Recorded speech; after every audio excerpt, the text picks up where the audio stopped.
Nós vamos abrir nossas Bíblias no livro de Romanos. Romanos, capítulo 8.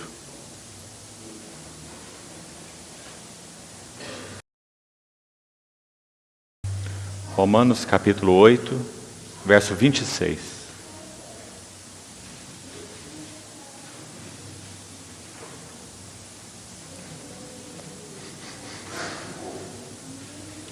Vamos ler com bastante atenção esses dois versos, Romanos 8, 26 e 27.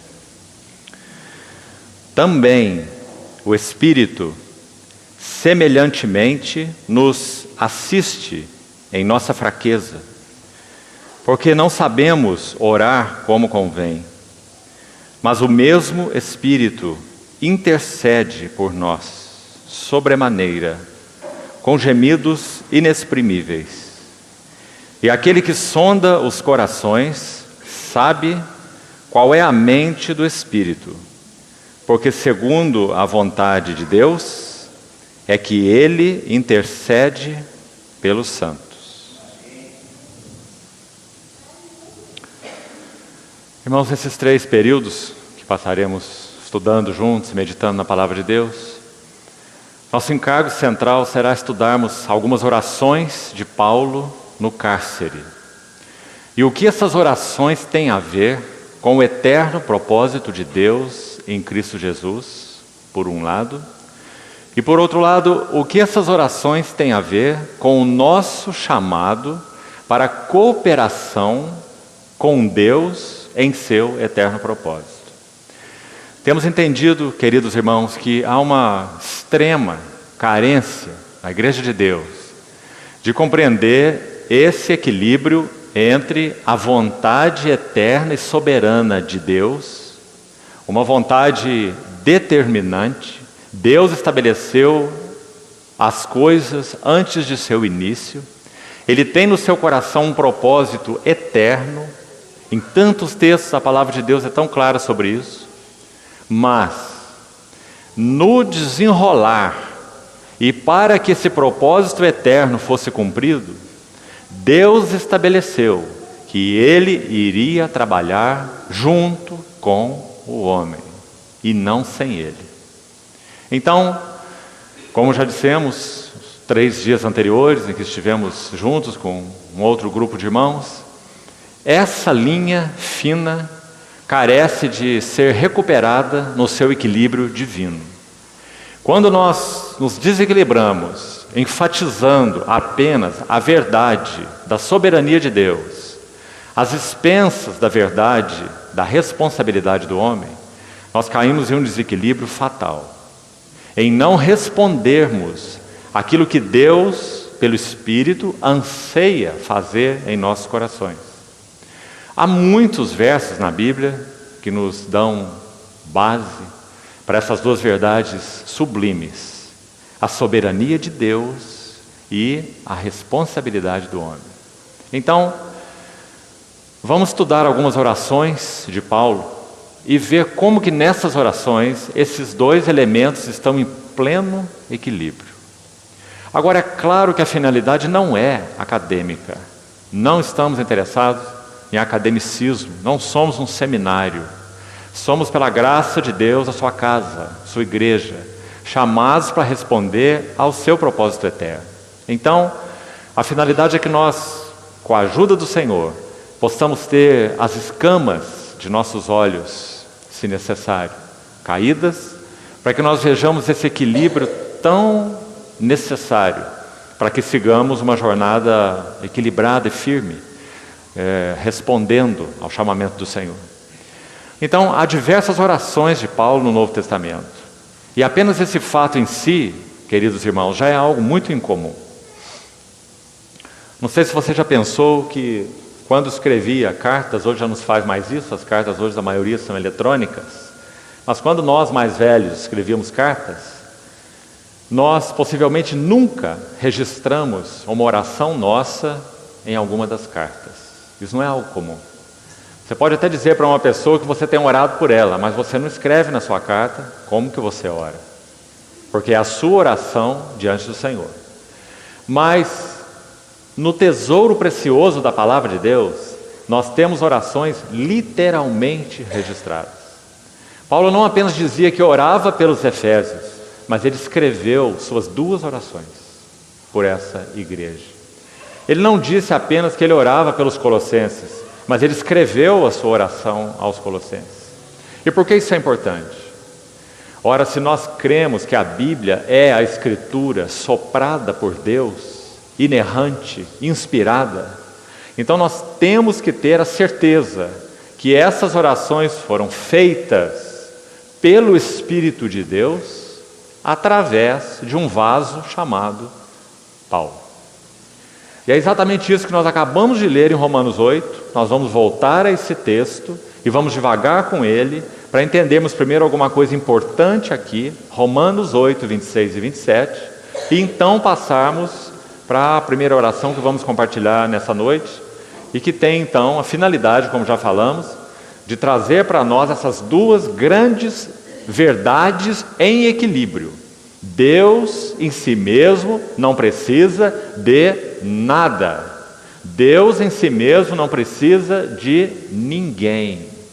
Por outro lado, Deus, autossuficiente, completo, perfeito, Ele determinou porque quis que para realizar os seus propósitos eternos, Ele chamaria cooperadores. Então, nós vemos essas 2 verdades em pleno equilíbrio na Bíblia. Por exemplo, Paulo em Coríntios, 1 Coríntios 3, 9, ele diz: porque de Deus nós somos cooperadores. Não há meias palavras nisso. É uma afirmação categórica. De Deus nós somos cooperadores. Por um lado, veja que a palavra Deus está aí. Irmãos, e esse é o Deus da Bíblia, como já falamos. Citamos Atos capítulo 17, quando Paulo pregando ali para aqueles atenienses e vendo aquele altar ao Deus desconhecido, ele disse assim: esse que adorais sem conhecer é precisamente o que eu vos anuncio. O Deus que fez o céu, a terra, o mar, tudo que nele existe, ele não é servido por mãos humanas. Não é uma expressão muito forte essa, irmãos? Esse Deus não é servido por mãos humanas, como se de alguma coisa ele precisasse. Veja que texto. Porque é ele mesmo que a todos dá. Sabe por que ele não precisa? Porque ele dá. Ele é quem a todos dá a vida, a respiração e tudo mais. Nele nós vivemos, nos movemos e existimos. Isso é uma verdade maravilhosa, mas não é a única verdade.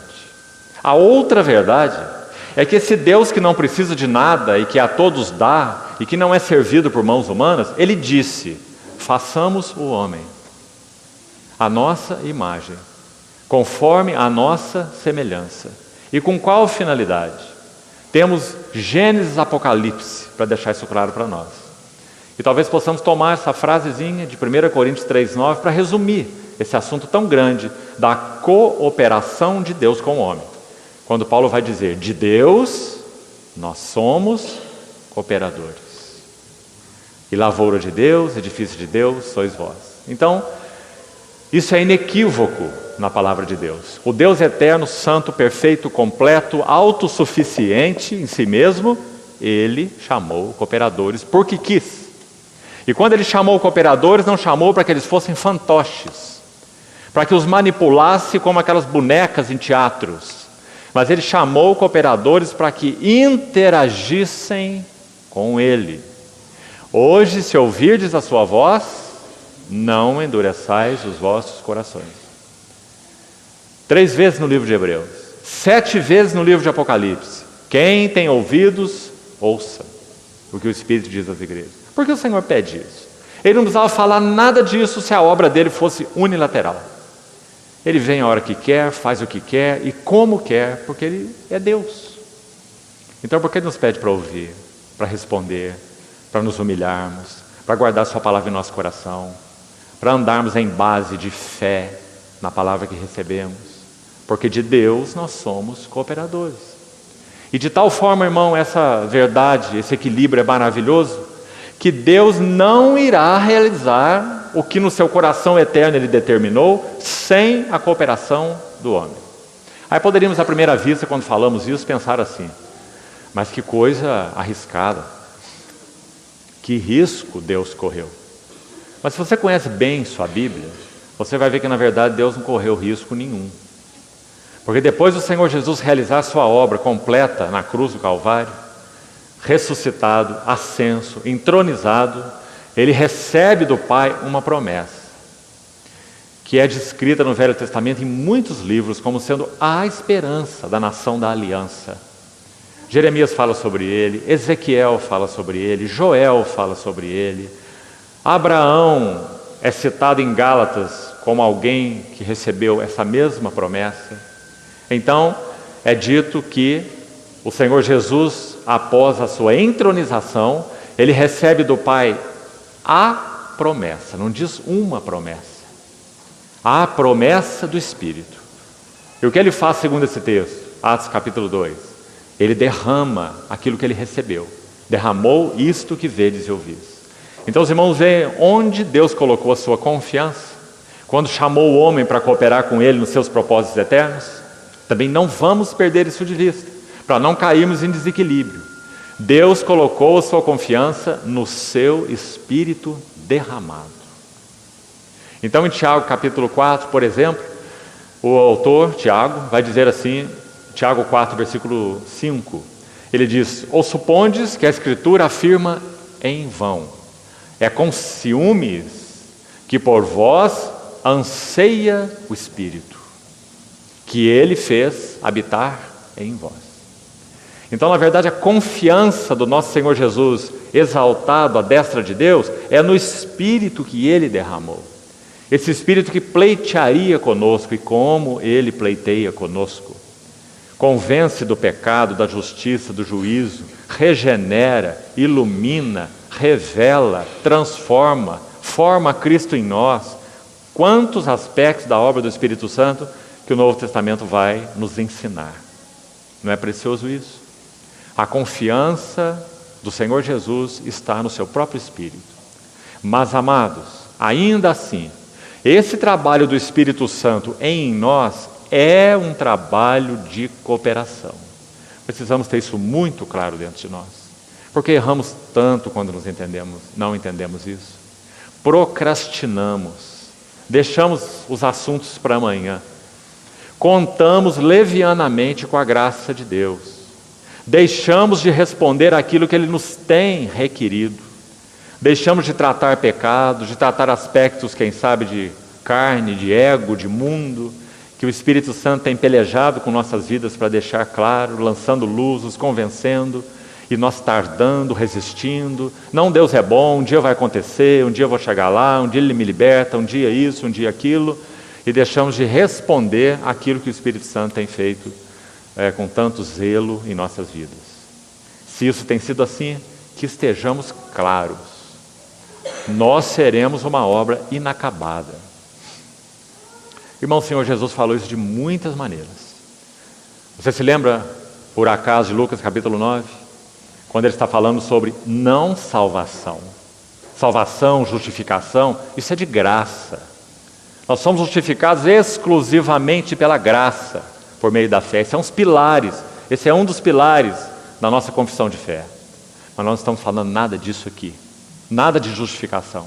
Nós estamos falando de cooperação, que vem após a justificação. Então, quando o Senhor Jesus falou sobre isso, discipulado e não salvação, em Lucas 9, Ele diz assim: aquele que quer me seguir, parafraseando o que o Senhor diz, faça suas contas. Para que você não vá com 10 mil homens combater um rei que vem contra você com 20 mil. Para que você faça um projeto de construir uma torre, mas só tenha condições de ir até a metade. E outros que passem zombem dizendo: ele começou essa obra, mas não teve condições de acabar. Nosso Senhor está falando de discipulado. E por que um preço está envolvido aí? Nitidamente. Por que um cálculo está envolvido aí? Porque o assunto não é salvação, o assunto não é justificação, isso é pela graça, não é por preço. É pelo preço do precioso sangue do nosso Senhor, que já foi realizado. Ele está falando de discipulado e não de salvação. Então aquele que quiser vir após mim, qual é o preço? A si mesmo se negue. Tome sua cruz e siga-me. Então, amados irmãos, isso é tão básico, mas nós como igreja do Senhor temos tropeçado nesse básico. Sabe qual é o resultado? Nossas vidas não avançam. Nós estamos sapateando para cima, ao invés de marchar para frente, caindo nos mesmos pecados, entristecendo o Espírito nos mesmos aspectos que Ele tem buscado tratar conosco, porque não temos respondido, de modo geral, aquilo a que o Senhor nos tem chamado. Então, vamos buscar a ajuda do Senhor, já vamos precisar avançar além daqui, não podemos dissecar mais isso, mas pense, ore, abra a Bíblia e peça ao Senhor que deixe claro para você essas duas maravilhosas verdades. Ah, se Deus não fosse soberano. Ah, se nós fôssemos a fonte de cada ação. Ah, se o desenvolvimento da nossa salvação dependesse exclusivamente de nós, miseráveis de nós. Graças a Deus por ser quem Ele é, soberano, fiel, que determina, que tem um propósito eterno.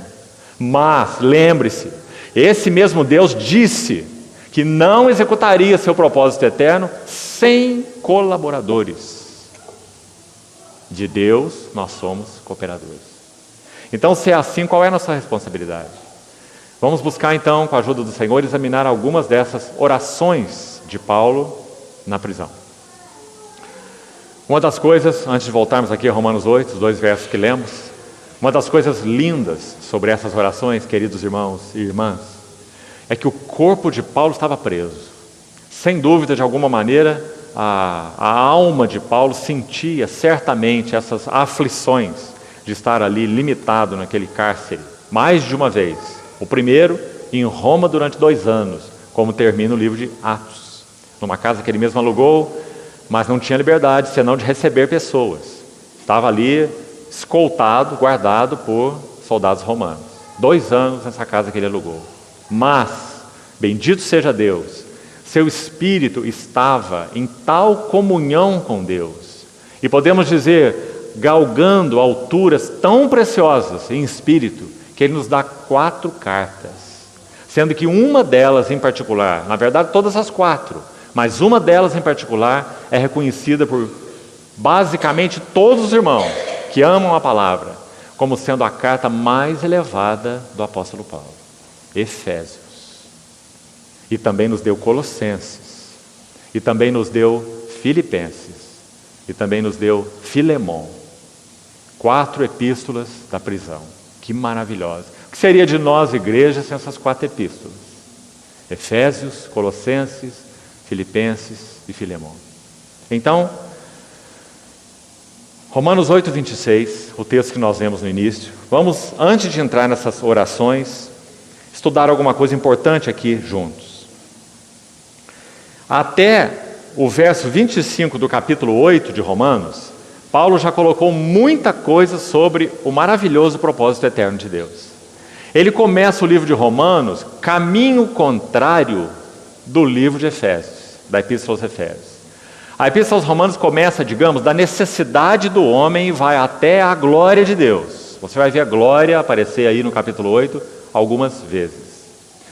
O livro de Efésios começa do eterno propósito de Deus e desce até a sua expressão aqui na terra, a igreja, a vida da igreja, a partir de Efésios capítulo 4.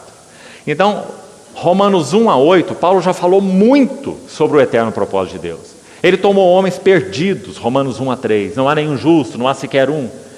Ele justificou esses perdidos em Cristo Jesus, aquele que não trabalha, mas crê no Deus que justifica o ímpio, sua fé lhe é atribuída como justiça, Romanos 4. Depois ele faz mais, não apenas nos justifica em Cristo, ele nos põe em união com Cristo. Então Cristo não é apenas nosso substituto, nós fomos unidos com Cristo, na sua morte, no seu sepultamento e, graças a Deus, na sua ressurreição. E então andamos em novidade de vida, Romanos 6. Depois ele ainda tem mais para dizer. Ele vai dizer que agora não temos mais a lei como o caminho de santificação. Romanos 7. Libertados da lei. Então ele vai chegar aqui onde estamos em Romanos 8. E vai dizer que o caminho da santificação é andar no Espírito. A palavra Espírito é citada em Romanos 8 mais de 20 vezes, num único capítulo. A tônica aí é o Espírito. Então vamos lá agora no versículo 26, o versículo que nós lemos no início. Diz assim: também o Espírito semelhantemente nos assiste em nossa fraqueza. Já vamos precisar parar aqui, nessa primeira frase. A palavra assiste, não sei se você tem outra na sua tradução. A palavra assiste, ela aparece na língua original uma única outra vez no Novo Testamento.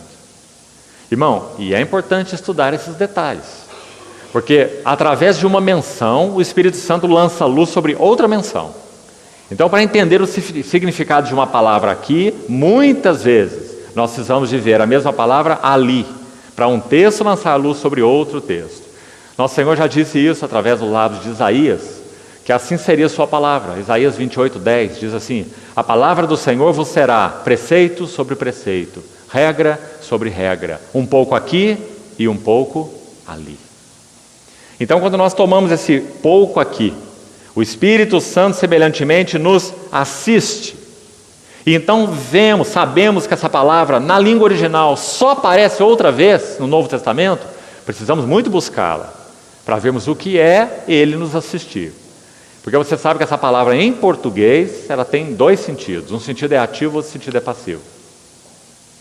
Assistir, em português, significa dar ajuda. E é um dos sentidos da palavra no original. Mas assistir também significa você contemplar alguma coisa de modo passivo. Você vai assistir um filme, vai assistir uma televisão, você não faz nada, só liga a televisão. Não é? Mas qual é o sentido dessa palavra assiste na língua original? Abra, por favor, em Lucas, capítulo 10. O único lugar onde ela aparece a segunda vez, em todo o Novo Testamento. Veja que contexto precioso. Lucas 10. Vamos direto ao verso 40. Essa aqui é a narrativa de Maria e Marta, tão conhecida de todos nós. A primeira visita do Senhor ao lar de Betânia. Os evangelhos registram 8 visitas do Senhor a Betânia. Provavelmente ele fez muitas mais, mas somente 8 são registradas. E essa aqui é a primeira visita do Senhor a Betânia. Então, no verso 40 do capítulo 10 de Lucas, diz assim: Marta agitava-se de um lado para outro, ocupada em muitos serviços. Então se aproximou de Jesus e disse: Senhor, não te importas de que minha irmã tivesse deixado, escute bem, que eu fique a servir sozinha?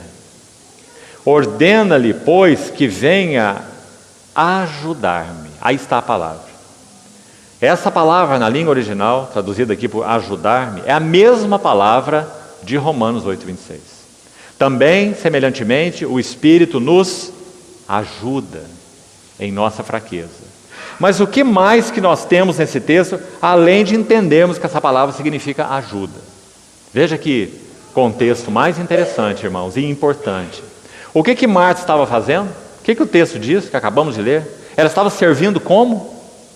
Veja, parte final do verso.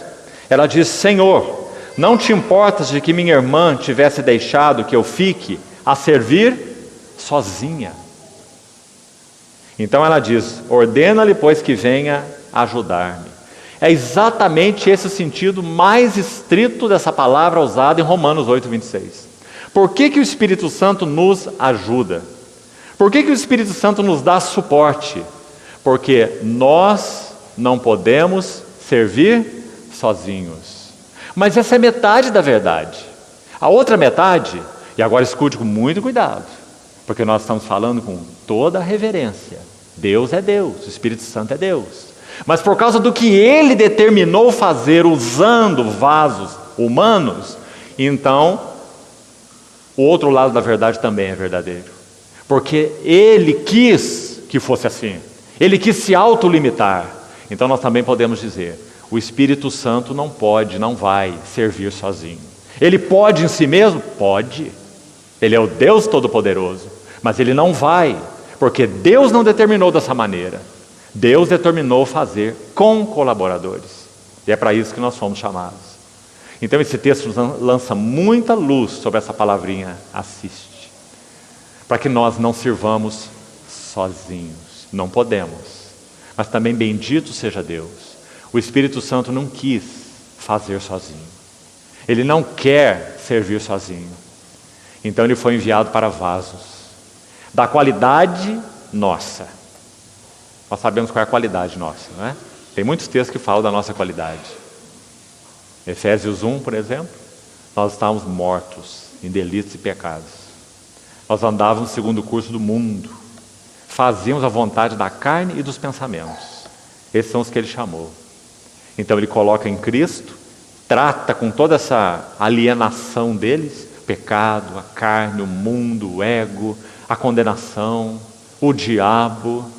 Quantos feitos maravilhosos o Senhor realizou na cruz. E depois o que ele faz com eles? Coloca neles, dentro deles, o Espírito. O Senhor viu isso com tanta clareza, é claro, ele é o Filho de Deus, o Verbo encarnado, que naqueles discursos do cenáculo, João 14, 15, 16, ele disse assim para os seus discípulos: convém-vos, é conveniente para vocês, eu vou por causa de vocês, convém-vos que eu vá, porque se eu não for, o Consolador não virá. Que palavras, né? Ele enviaria aquele Espírito da verdade para nos habilitar para sermos cooperadores, porque Ele nos guiaria em toda a verdade, porque Ele convenceria, porque Ele daria testemunho, porque Ele habitaria, tudo que é falado sobre o Espírito no Novo Testamento. Ah, irmãos, que o Senhor nos abra os olhos, para nós sabermos quem nós somos como cristãos. Vasos no qual Deus, o Espírito Santo, mora, para que nós possamos responder ao propósito eterno de Deus e podemos nos gloriar em Cristo naquele dia de que o Espírito Santo encontrou caminho em nós e através de nós, para que fôssemos cooperadores do propósito de Deus. Então, primeira coisa importante, de novo nesse verso, Romanos 8, 26, Ele nos assiste, para que nem Ele nem nós sirvamos sozinhos. Nós porque não podemos, Ele porque não quis fazer sozinho. Então Ele nos assiste em nossa fraqueza, uma boa palavra para falar sobre nós, uma palavra que nos resume inteiramente, somos nós, fraqueza. Porque não sabemos orar como convém, mas o mesmo Espírito intercede por nós sobremaneira, com gemidos inexprimíveis. Vamos explicar uma última frase, essa última frase desse versículo, também interessante, importante. Observe no verso 27, vá seguindo por favor, parte final do verso 27, a palavra intercede é repetida. Ele intercede pelos santos. Quem? O Espírito.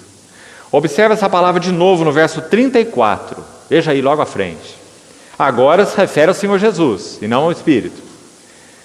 Está dizendo que o Senhor Jesus está à destra de Deus e também intercede por nós. Também, por exemplo, Hebreus 7:25, lá está a palavra intercede. É a mesma na língua original. Lá diz assim: Ele pode salvar totalmente os que por Ele se chegam a Deus, porque Ele vive para interceder por eles.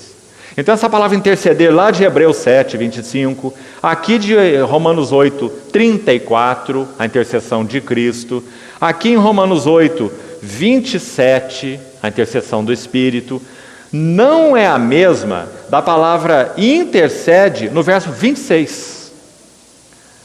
Por isso, aqui nas nossas traduções, nós tivemos uma frase aí, acompanhando a palavra intercede. Olha de novo para o versículo. O Espírito intercede por nós como? Sobremaneira. Porque nas outras vezes em que a palavra intercede apareceu aí, ela fala de intercessão de Cristo, de intercessão do Espírito, mas é uma palavra que podemos chamar de uma raiz, a raiz da palavra. Mas quando aqui no versículo 26 aparece essa palavra especial, ela é única no Novo Testamento, não aparece em nenhum outro lugar, só aqui em Romanos 8:26, ela tem um hiper na frente. E você sabe o que significa hiper, né? Um mercado é um mercado pequeno. Um hipermercado é um tremendo mercado. E aqui está a palavra hiper, antes da palavra intercessão, na língua original. Então, por isso aqui na nossa linguagem portuguesa foi traduzido assim, que o Espírito não só intercede por nós, mas ele intercede por nós como? Sobremaneira. Esse sobremaneira foi colocado aí por causa desse prefixo na língua original, hiper. Então poderíamos dizer assim no nosso português, o que o Espírito Santo faz é uma hiper-intercessão. Não é maravilhoso? Não que a intercessão do Senhor Jesus seja menor, irmãos, é evidente. Ele é o intercessor, ele intercede por nós. Mas é muito significativo. Nós vamos ver que há uma palavra única, ela não existe em nenhum outro lugar, de Mateus a Apocalipse. Só aí, onde diz que o Espírito Santo intercede por nós sobre maneira. Hiper-intercessão. Sabe por que ele faz isso? Porque nós somos hiper fracos. Porque somos hiper necessitados. Graças ao Senhor, Ele nos deu toda a provisão no seu Espírito. Então, quando nós formos estudar as orações de Paulo, nós estamos seguros. Paulo também não sabe orar como convém. Ninguém sabe orar como convém. Mas o Espírito hiper intercede. Sobremaneira. Com gemidos inexprimíveis. E não é só isso. Vamos ver como ele faz essa hiperintercessão. Veja o verso 27. E aquele que sonda os corações, esse é Deus.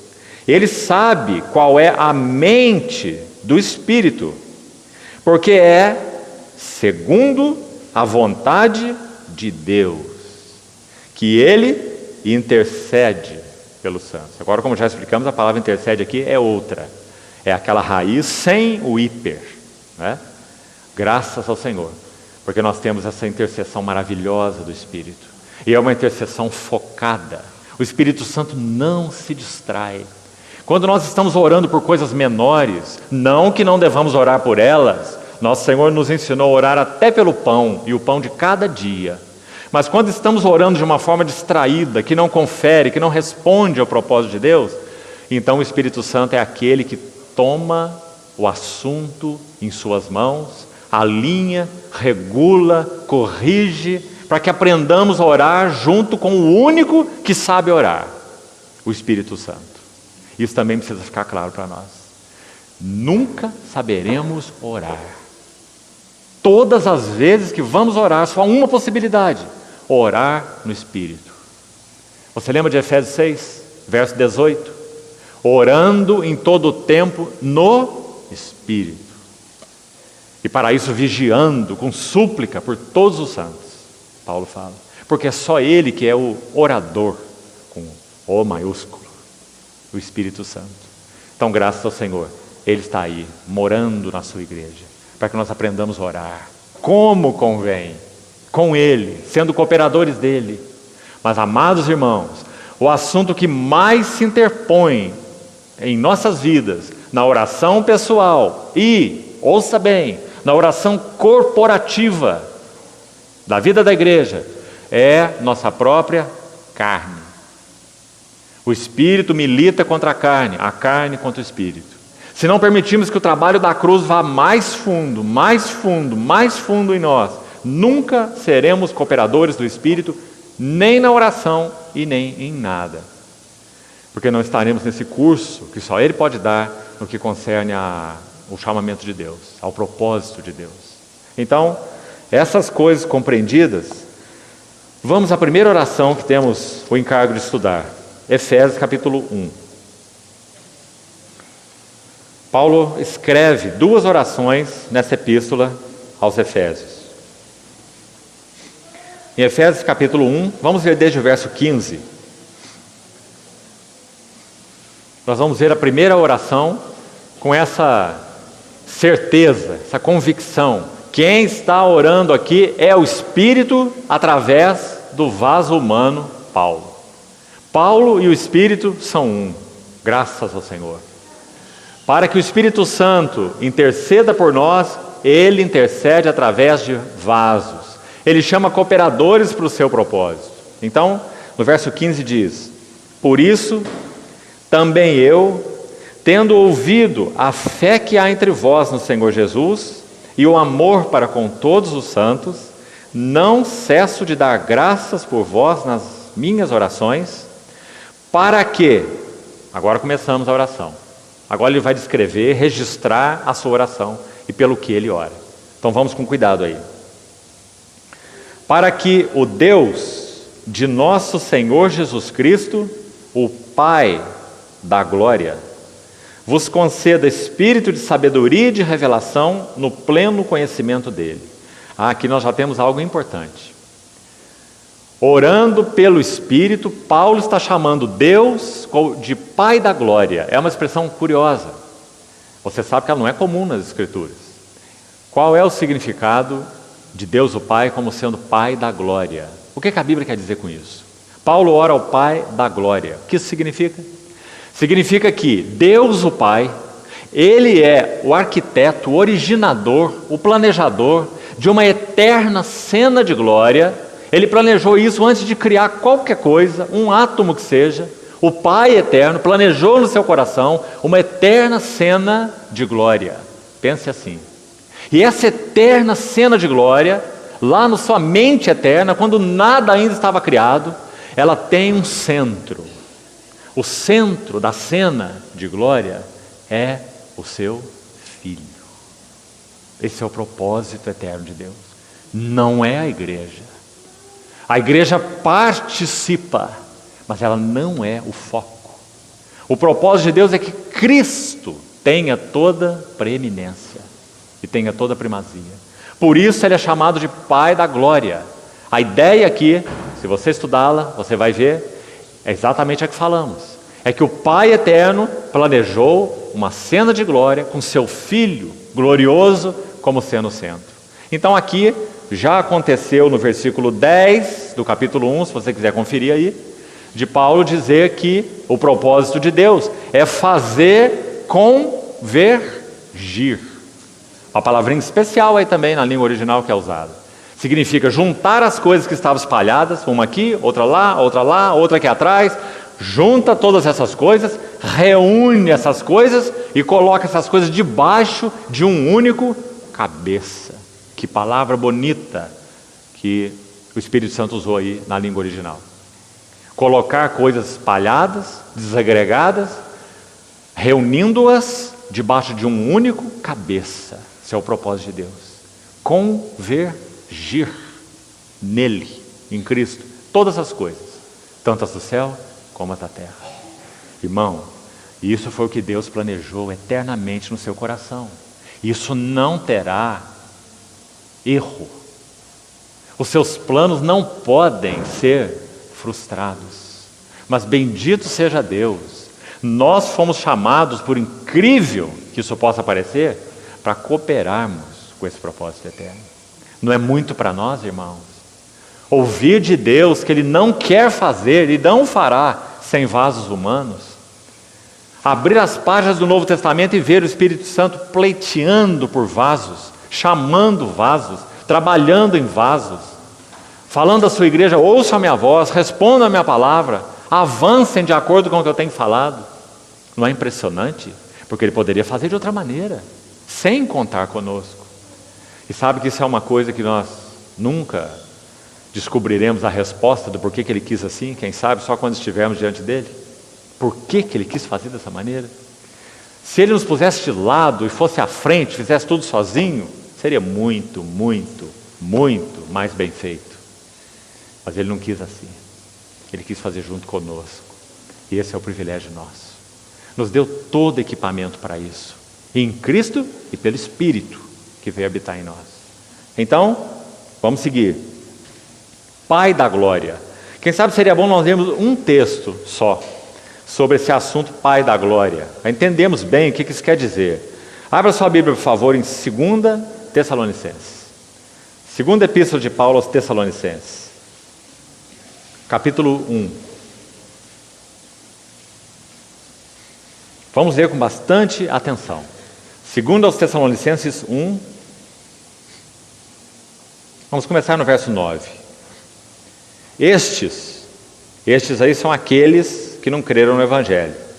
Eles sofrerão penalidade de eterna destruição, banidos da face do Senhor e da glória, veja a palavra aí, e da glória do seu poder.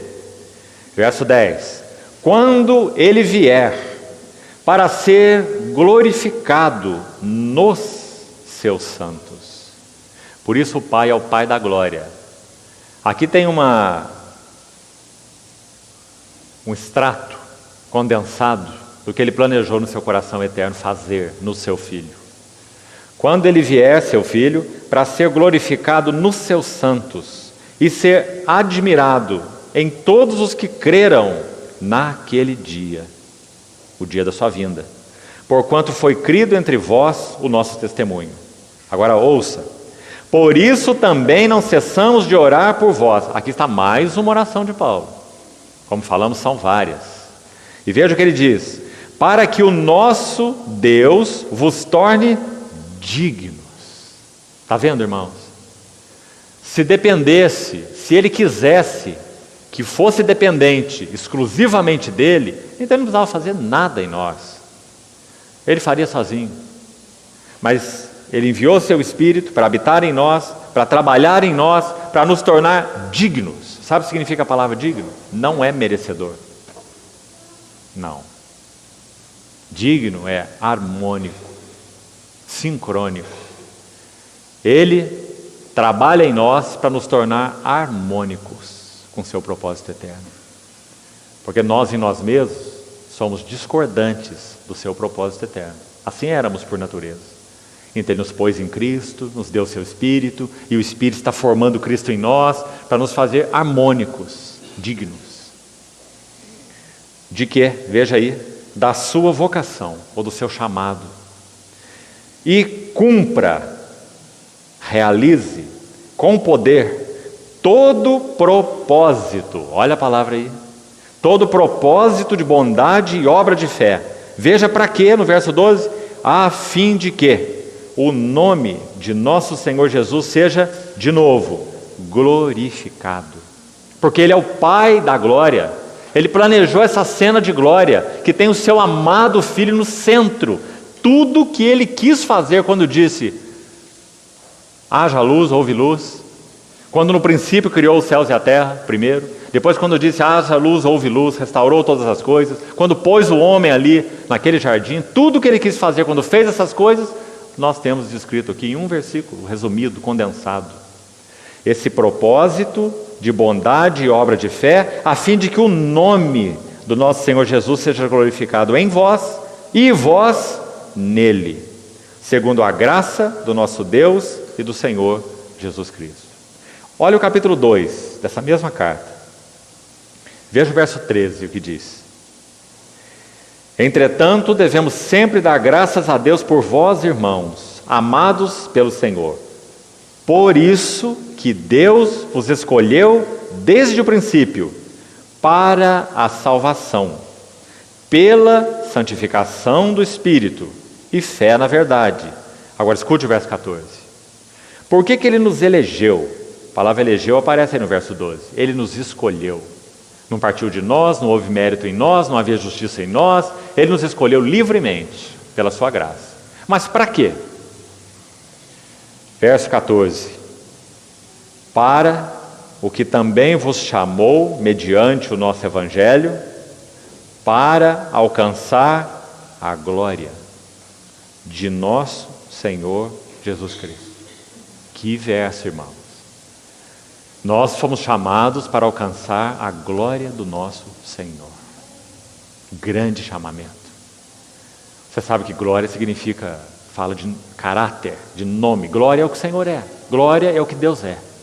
Alcançar a glória do Senhor Jesus é ser igual a Ele. Ter seu mesmo caráter, sua mesma beleza.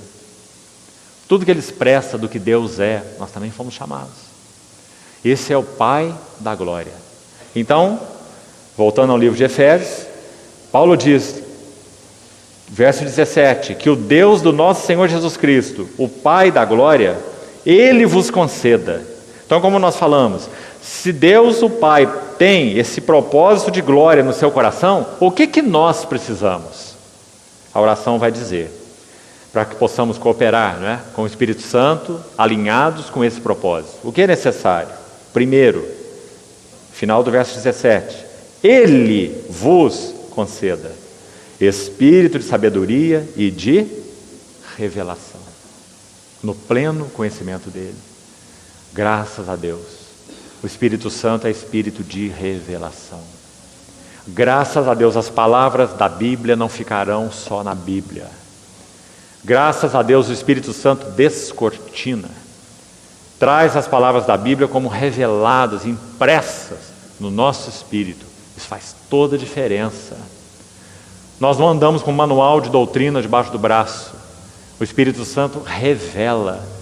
Então as Escrituras são como que tiradas do papel e impressas como vida em nossos corações. Revelado. É através delas que o Espírito Santo nos leva a responder a Ele. Que maravilha! Romanos 10, por exemplo, Paulo chega a dizer assim: a fé vem pelo ouvir, e o ouvir vem pela palavra de Cristo. Não é precioso, irmão? Nem poderíamos ouvir se não fosse a preciosa palavra que o Espírito vivifica. Ele toma a palavra para abrir nossos ouvidos e gerar fé, para que então nós avancemos, porque o justo vive da fé. Então, primeira necessidade, para sermos seus cooperadores, espírito de sabedoria e de revelação, no pleno conhecimento dele. Senhor, nos ajude, queridos irmãos, a nos aproximarmos da palavra com esse foco, espírito de sabedoria e de revelação. Sem ele as Escrituras são letra, ainda que letra inspirada, ainda letra. E a letra sempre mata, mesmo que seja letra inspirada. Graças a Deus que é assim, porque senão nós limitaríamos toda a nossa comunhão em torno da palavra de Deus a assuntos intelectuais. Aí os que são intelectuais andariam muito rápido, os que não são muito intelectuais andariam muito devagar. Graças ao Senhor não é assim. Depende de que o Espírito Santo encontre lugar em nós para realizar esse seu trabalho de revelação da palavra de Deus, para que possamos assimilá-la, para que ela trabalhe em nós o caráter de Cristo. Essa é a primeira necessidade. Sem revelação ou sem visão, diz o livro de Provérbios, o povo se corrompe, se degenera, se distrai, fica sem controle. São as ideias daquele versículo. Então, primeira coisa que o Espírito quer fazer em nós, abrir nossos olhos. O Pai da glória vos conceda, número 1, espírito de sabedoria e revelação. Ontem estudamos um pouco sobre isso com outro grupo de irmãos. Nem olhos viram, nem ouvidos ouviram, nem jamais penetrou no coração humano. Você vê? Não tem equipamento natural em nós capaz de conhecer essas coisas. Nenhum. Não tem inteligência, não tem nada. Nem olhos viram, nem ouvidos ouviram, nem jamais penetrou em coração humano. O que Deus tem preparado. Mas, graças a Deus por esse mas Deus nolo revelou. Pelo Espírito. Porque o Espírito a todas as coisas perscruta. Outra palavra bonita. Significa alguém que se abaixa assim debaixo de uma mesa coberta para ver o que está escondido ali debaixo. Ele vai sondar, ele vai perscrutar. E lá diz que o Espírito perscruta até as profundezas de Deus. Irmãos amados, é esse Espírito que vem morar na igreja para realizar esse trabalho em nós. Que riqueza! Como precisamos ser sensíveis à condução do Espírito. O Espírito conduz à cruz. O trabalho da cruz em nós, tão necessário. E a cruz conduz ao Espírito. Nunca perca isso de vista. A igreja não pode ser edificada de outra maneira. O Espírito sempre vai nos conduzir a tomar a cruz, para que nós possamos ser mudados de vasilha em vasilha. E esse tomar a cruz sempre vai conduzir a uma vida mais cheia do Espírito. O único problema que o Espírito Santo tem para nos encher é que nós somos cheios. Esse é o único. Se Ele conseguir nos esvaziar, então Ele pode nos encher. E o único instrumento de Deus para nos esvaziar, cruz. Tome a sua cruz e siga-me. Vamos seguir ainda um pouco mais nessa oração. Vamos para o verso 18. Veja esse segundo ponto.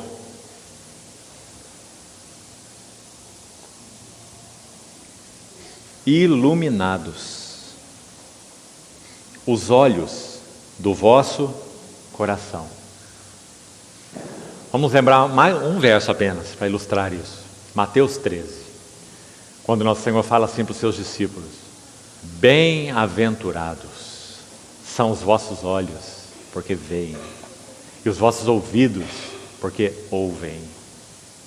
Muitos profetas, oh irmão, aí está Abraão, aí está Davi, aí está Daniel, aí está grandes homens de Deus do Velho Testamento. Muitos profetas e justos desejaram ver o que vocês veem, mas não viram. E ouvir o que ouvis, mas não ouviram. Louvado seja o Senhor. Nossos olhos foram iluminados para vermos as belezas do nosso Senhor Jesus. Nós vivemos após a sua obra consumada no Calvário, e não antes, como aqueles profetas e justos. Nós vivemos depois dessa obra maravilhosa. Nós vivemos depois que o Espírito foi derramado. Eles viveram antes do Espírito ser derramado. Graças a Deus, porque somos o povo da nova aliança. Então os nossos olhos podem ser iluminados para vermos o quê? 3 coisas você vai ver aí na oração de Paulo. Vamos lá, na primeira. Iluminados os olhos do vosso coração, número 1, para saberdes qual é a esperança do seu chamamento. Vamos lembrar alguns versículos que vão nos ajudar a entender qual é a esperança do nosso chamamento. Colossenses 1, verso 27, Paulo fala assim: a riqueza da glória deste mistério entre os gentios é Cristo em vós. O que mais? A esperança da glória. Então qual é a esperança do nosso chamamento? É que Cristo seja formado em nós. É essa a esperança do nosso chamamento. Não é morrer e ir para o céu um dia. Não é que nossa vida seja maravilhosamente arranjada nas nossas necessidades. Nosso marido se converta, a mulher também, o filho, o trabalho, o emprego, o dinheiro. Graças ao Senhor, o Senhor nos dá graça e nos ajuda em todas essas coisas.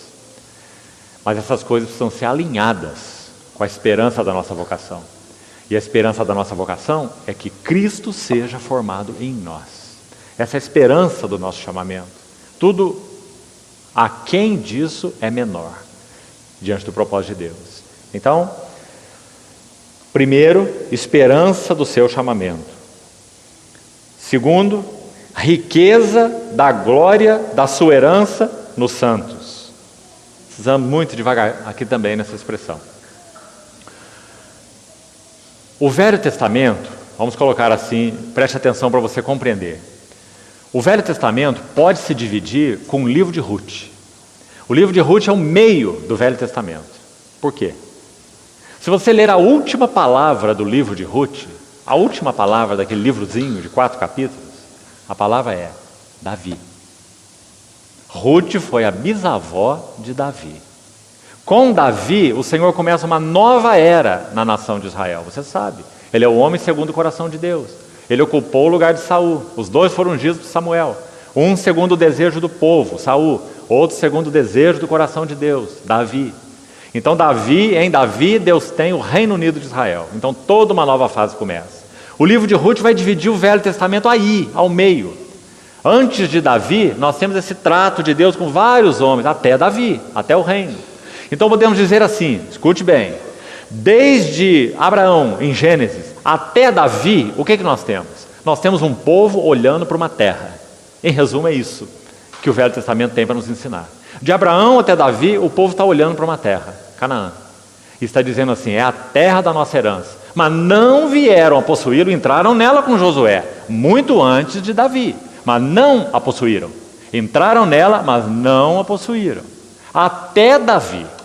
Se você se lembra bem, conhece a história, foi Davi que expulsou os jebuseus do monte Jebus, que é Jerusalém.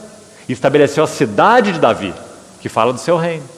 Então, a terra de Canaã foi definitivamente conquistada com Davi, quando os jebuseus foram expulsos de Jebus, que é Jerusalém.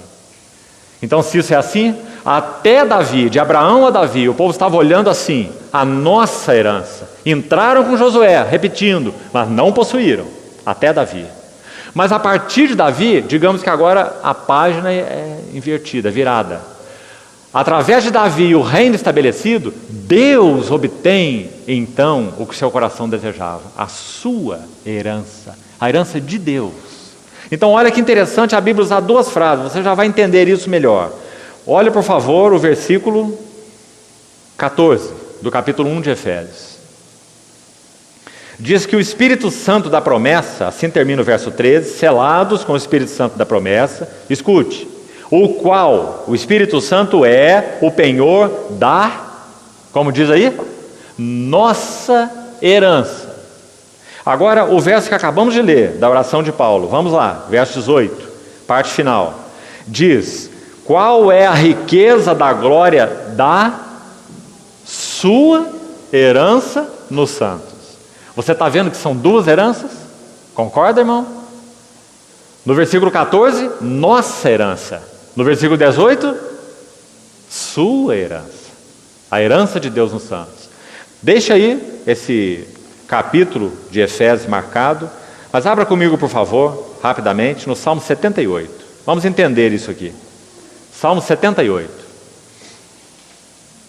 Escute bem esse verso. Salmo 78, os dois últimos versos, 71 e 72. Está falando sobre Davi, e diz assim, Deus o tirou do cuidado das ovelhas e suas crias, para ser o pastor de Jacó, seu povo. Agora note essa próxima frase. E de Israel, sua herança. Qual é a herança de Deus? Israel. Qual é a herança de Deus? O seu povo. Seu povo é sua herança. Agora, vamos para outro salmo. E já voltamos para Efésios, para ficar bem claro. Salmo 105, logo à frente. Salmo 105, versículo 11. Preste atenção também nesse verso. Salmo 105, 11. Esse salmo exalta as obras do Senhor conduzindo seu povo, Israel. E no verso 11 diz assim, dar-te-ei a terra de Canaã, como quinhão da vossa herança. Que interessante. Então agora vamos entender Efésios. Agora vai ficando claro. Quando nós olhamos desse ponto de vista aqui, o que Deus está buscando? Sua herança. Para que Deus obtenha a sua herança nos santos, acabamos de ler o verso 18, a riqueza da glória da sua herança, a herança de Deus, nos santos. Santos são sua herança. Mas para que ele obtenha essa herança, lembre-se, o povo entrou em Israel, em Canaã, já estava na terra, que é uma figura de Cristo, mas podemos dizer, eles estavam na terra, mas a terra não estava neles. Eles eram como mendigos, pedindo esmolas numa tigela de ouro. Pense nisso. Esse é o povo de Israel na terra de Canaã, na época dos juízes. A terra era deles, promessa do Senhor, terra que mana leite e mel. Eles já estavam lá dentro, mas não a desfrutavam. Lembra da época de Gideão, dos midianitas? Tudo que o povo cegava, os midianitas roubavam. Eles tinham que malhar trigo no lagar, para que não fossem roubados. Um princípio interessante aí, né? Então, Deus tem uma herança, sua herança é o seu povo. Mas como Deus vai obter essa herança? O que Ele faz para obter essa herança? Ah, irmão, que importante compreender isso. Ele abre nossos olhos para que nós vejamos que nós temos uma herança. Qual é a nossa herança? Segundo o Salmo 78, que acabamos de ler. Ou melhor, segundo o Salmo 105, verso 11. Canaã. Eu vos dei a terra de Canaã como quinhão da vossa herança. Canaã é um tipo de Cristo. É um tipo das riquezas insondáveis de Cristo, da plenitude de Cristo. Quando Deus abre nossos olhos para ver a grandiosidade de Cristo, e graças ao Senhor é isso que Ele tem feito, mais das riquezas de Cristo, mais das belezas de Cristo, mais da centralidade de Cristo. Então, Cristo é a nossa herança. Quando o Espírito Santo nos leva a perseguir essa herança, mais de Cristo vai sendo formado em nós, mais de Canaã nós vamos comendo das riquezas de Cristo, e Cristo vai sendo formado em nós. E o que acontece agora do ponto de vista vertical? Deus vai obtendo a sua herança nos santos.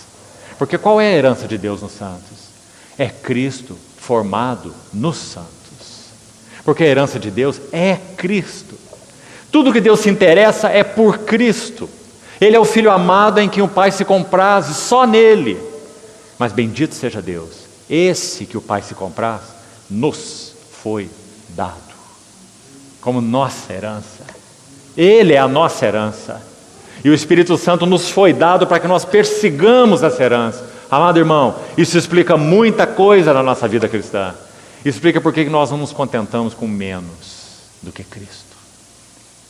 Graças a Deus, é o Espírito Santo nos incomodando para perseguirmos e entrarmos fundo nesse que é a nossa herança, Cristo. Não apenas leite e mel, isso graças a Deus é bem bom, mas é dito no Velho Testamento, quando o Senhor chamou aquele povo para aquela terra, nem tinham entrado lá ainda, com Moisés, Ele disse assim: vocês serão levados para essa terra, tem leite, mel, abundante, mas também da sua terra vocês vão cavar, lembra? O cobre, o ferro, o que é mais precioso. Assim é com Cristo. Algumas coisas das riquezas de Cristo estão bem na superfície. As primeiras que nós vemos, perdão dos nossos pecados, não é uma riqueza maravilhosa? Justificação pela fé, não é uma riqueza maravilhosa? Mas existem outras riquezas que não estão na superfície da terra, tem que ser cavadas. E o Espírito Santo nos foi dado para isso, para cavarmos essas riquezas insondáveis de Cristo. Então, o Espírito Santo nos chama a atenção para a nossa herança, Cristo. E vamos perseguindo nossa herança. E Deus vai obtendo sua herança. Porque Cristo vai sendo formado em nós. Então, por isso, Efésios vai usar as duas expressões. Vai dizer: o Espírito Santo é penhor da nossa herança. Nossa herança é Cristo. Nossa herança é ser semelhantes a Cristo. E também vai dizer que nossos olhos precisam ser abertos para vermos a riqueza da glória da sua herança nos santos. Porque nós também somos herança para Deus. Bendito seja o Senhor. Dupla herança. Que privilégio nosso, irmãos. Não só Cristo é nossa herança, nós somos uma herança de Deus em Cristo. Por isso o Espírito Santo tem trabalhado em nós. Vamos para a última frase. Efésios capítulo 1, verso 19. E qual é a suprema grandeza do seu poder para com os que cremos? Você sabe que alguns estudiosos de Efésios chamam essa epístola de a epístola dos superlativos. Já ouviu isso? Paulo acumula superlativos nessa epístola. Ele não pode só falar de glória, ele tem que falar de riqueza da glória. E nem só de riqueza da glória, ele tem que falar de suprema riqueza da sua glória. Que interessante. Ele não fala só da graça, ele fala da riqueza da sua graça. Ele não fala só do seu poder, ele fala da suprema grandeza do seu poder. Você vê que livro é esse? Efésios? Tudo em Efésios é imenso. Então ele está dizendo, terceira coisa, que se queremos ser cooperadores do Espírito, precisamos ter, vamos recordar o primeiro, espírito de sabedoria e de revelação, iluminados os olhos do nosso coração, para sabermos, então ele diz, número 1, qual é a esperança do seu chamamento. Depois, qual é a riqueza da glória da sua herança nos santos. E terceiro, qual é a suprema grandeza do seu poder para com os que cremos. Agora, vamos seguir, já vamos entender isso. Segundo, verso 19, a eficácia da força do seu poder. Está vendo mais superlativos aí? Não é só poder, nem só força do seu poder, é a eficácia da força do seu poder. Onde esse poder e essa eficácia são manifestos. Olha o verso 20. Ele, Deus, exerceu em Cristo, ressuscitando dentre os mortos e, não só ressuscitando, mas fazendo sentar à sua direita nos lugares celestiais. Irmãos, o Espírito Santo habita em nós para nós aprendermos que o Senhor Jesus morreu para que nós não precisássemos morrer. Mas não só isso, isso é meio evangelho. O Senhor Jesus vive, ressuscitou e vive para que nós não precisemos viver. Essa é outra metade maravilhosa do evangelho. O que é mais difícil, morrer ou viver? Segundo a Bíblia, os dois. Não vivo eu, mas Cristo vive em mim. A suprema grandeza do seu poder para com os que cremos. A suprema grandeza do seu poder que supera nossas debilidades. Nossa vida obtusa, fraca, incapaz de compreender as coisas de Deus por si mesmos. Suprema grandeza do seu poder, que supera nossas debilidades espirituais, que supera nossas debilidades intelectuais, emocionais, que supera nossas debilidades até físicas. Paulo escreveu aos seus Coríntios, 2 Coríntios capítulo 1, ele escreve assim: meus irmãos, eu não quero que vocês ignorem a natureza da tribulação que me sobreveio na Ásia. Escute o que ele diz: foi acima de nossas forças, a ponto de nos desesperarmos da própria vida. Você já passou uma situação assim, irmão? Seja espiritual, emocional ou física, a ponto de nos desesperarmos da própria vida. 2 Coríntios capítulo 1. Mas sabe como ele completa? E isto, para que nós confiássemos no Deus que vivifica os mortos. Isso não é teoria, irmãos, isso é experiência. Foi o que ele escreveu aqui em Efésios, que nós fomos chamados para conhecer a suprema grandeza do seu poder para com aqueles que creem nele. E esse poder é segundo a eficácia da força de seu poder que ele exerceu para ressuscitar Cristo. A habilitação ou habilidade que temos para viver a vida cristã hoje é segundo o mesmo poder que Deus despendeu para levantar Cristo dos mortos. Ou seja, não há nada em nossas vidas que possa superá-lo, se nós aprendemos a viver por Ele. Estevão estava sendo apedrejado. Irmãos, há poucas mortes mais terríveis do que apedrejamento. É melhor você ser degolado. Hoje está na moda degolar pessoas aí, né? Você tem visto. Degolar os jornalistas aí. É melhor morrer degolado do que morrer apedrejado. Estevão foi apedrejado. E a Bíblia diz que ele tinha uma face como a face de um anjo. Porque ele viu o Senhor Jesus. O que significa isso? Qual era a habilitação de Estevão? A suprema grandeza do seu poder, que ele exerceu em Cristo, ressuscitando dentre os mortos. Estevão foi capaz de dizer: Senhor, não lhes imputes este pecado. Oh, irmão, graças ao Senhor. É isso que nos foi confiado. Então Paulo está dizendo: nós queremos ser cooperadores de Deus, queremos avançar em direção ao seu propósito, queremos responder ao que o Espírito está fazendo em nós. Precisamos ter olhos abertos e saber qual é a esperança do nosso chamamento, qual é a riqueza da glória da sua herança nos santos, qual é a suprema grandeza do seu poder para com os que cremos. Então ele vai dizer, vamos concluir aqui, esse poder foi exercido para ressuscitar, esse poder foi exercido para fazê-lo assentar, olha as palavras aí, ressuscitando, fazendo sentar, e ainda não terminou. E esse poder foi exercido para dar a ele um nome que está acima de todo o nome, como diz aí. Um nome superior, não só no presente século, mas também no vindouro. E ainda não terminou a sua oração. Ele vai terminar lá no verso 23. Aí ele vai dizer que ele toma esse Jesus e o dá para ser cabeça da igreja. Ah, que maravilha! É esse mesmo. Deus o deu como cabeça para a igreja, a qual é seu corpo. Ou seja, tudo que ela tem vem dele. Tudo que ela é procede dele. Todas as riquezas dela são dele, a qual é o seu corpo. E aí esse lindo verso 23, para terminar, vai dizer assim: ela é a plenitude. É isso que a igreja é. Plenitude de Cristo. Ela é a plenitude daquele que tudo enche em todas as coisas. Se quisermos saber quem é esse ele aí, a resposta está lá em Efésios 4, verso 8 em diante. Vai dizer que o Senhor Jesus subiu acima de todos os céus para encher todas as coisas. É Ele mesmo. Ele que enche todas as coisas. E Ele foi dado para ser cabeça da igreja. Irmãos, o quanto nós compreendemos disso? O quanto disso está só na Bíblia, mas não é revelação em nossos corações. O quanto disso está só na Bíblia, mas não encontra resposta no nosso viver.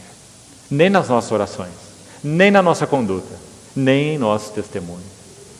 Então que o Senhor continue falando aos nossos corações e nos ajude a rever esses assuntos. Lembre-se, Deus busca e sempre buscará cooperadores que são imensamente privilegiados, porque foram chamados para cooperar com Ele num propósito eterno, de valor eterno. Quando tudo passar, a concretização desse propósito estará brilhando aos olhos de todo o universo. E aqueles que cooperaram com o Senhor no estabelecimento desse propósito terão um privilégio final de ouvir aquela voz: muito bem, servo bom e fiel. Foste fiel no pouco. Por mais que cooperemos no que concerne ao escopo geral desse propósito, ainda será pouco. Nós somos vasos limitados. Mas graças a Deus, foste fiel no pouco, sobre o muito eu te colocarei. Entra no gozo do teu Senhor. Que privilégio, irmãos. Esse é nosso chamamento. Então vamos pedir ao Senhor que tudo que há em nós responda ao seu propósito eterno. Vamos orar ao Senhor para que nos livre de ilusões. Quanta coisa no mundo, na vida, nas circunstâncias busca nos iludir, amarrar nossos corações, cativar-nos, limitar-nos, enclausurar-nos. Você lembra quando o Sansão teve seus olhos vazados? Você lembra o que ele fez? Primeiro ele teve sua cabeleira cortada. Você conhece a história? Aquela cabeleira era uma das marcas do seu voto de Nazireu, uma consagração voluntária ao Senhor. Sansão não era levita, ele foi consagrado voluntariamente ao Senhor.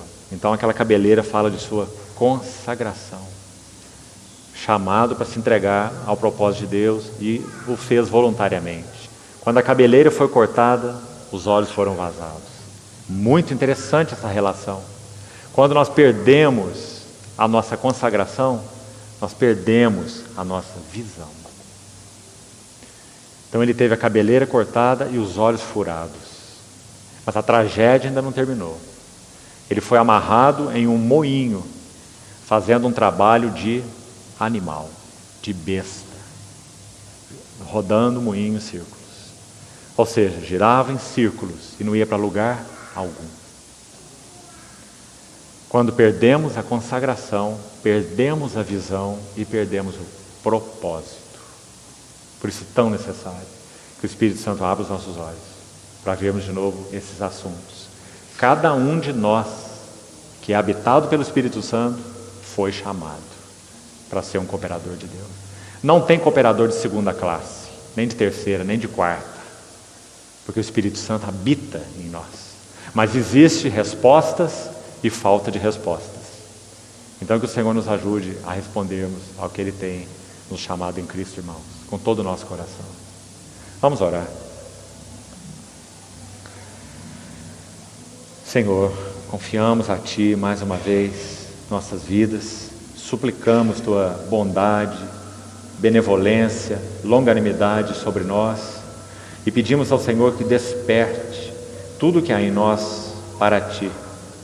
Ajuda-nos, Senhor, a não vivermos para coisas menores, aquém daquilo que o Senhor nos tem chamado. Cativa por inteiro os nossos corações, Senhor. Carecemos de Ti, somos Teus. Obrigado pelo Espírito de habitação e pelo tremendo chamado para sermos cooperadores.